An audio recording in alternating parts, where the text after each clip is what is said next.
So for my project, I chose Herriman City. I chose Herriman City because I thought that it would be an interesting city. Herriman is located just west of Bangor Highway and actually south of Daybreak. And the subdivision that I actually went in is actually a big circle shape. The freaky thing is that you're walking, and because everything looks so similar, you kind of get lost just on the sidewalk. Driving through Herriman is like driving through what I feel to be like a bad episode of The Twilight Zone. It has that kind of 1950s family feel. There's parks everywhere. Here's an abandoned park, another abandoned park, another abandoned park. Here's one more park. There's actually two people. I don't know if they're leaving from the park or what. And another abandoned park. But it's a ghost town. There's no children ever outside.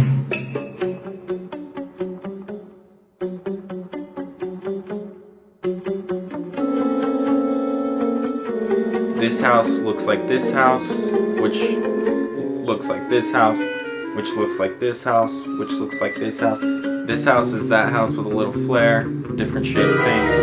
They have these pretentious street names, Prospero Lane, no real meaning behind it. I don't even think that there's that much history in Herriman. It just feels really fabricated and like forced.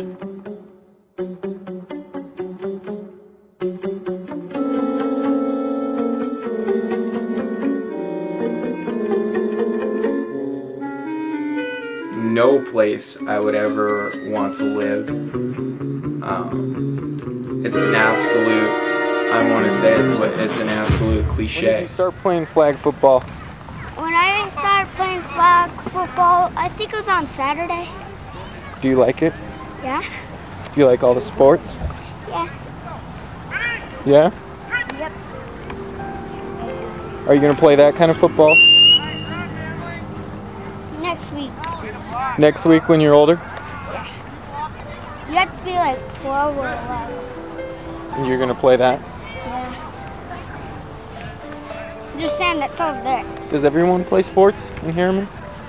Not everybody. Some people play sports in a different kind of city. This is Deegan McCoviet. He is a 6-year-old boy who resides in Herriman City. When I did actually drive out of the subdivision, I did find that there were young kids playing football.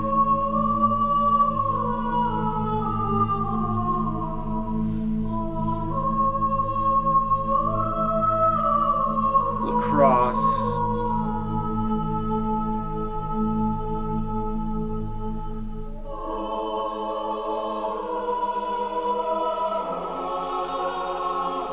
Soccer. Everyone pretty much knows how boring soccer is. I moved to Herriman in 2005. I love it in Herriman, actually. The thing I like the best is that even though we're right next to, you know, a lot of things like other cities, it still feels like it's kind of a small town. So, you know, they send out lots of things. They do lots of things in the parks, like movies in the park, or you know, they do Fort Herriman Days and really celebrate the heritage and do things for the firefighters and have parades. So it feels kind of like it's a small town, even though it's totally not. No, it's like one of the biggest growing cities. But what's nice is that we're still kind of in an open area, not too far from the mountain. So I see deer in the backyard and the fields back there still.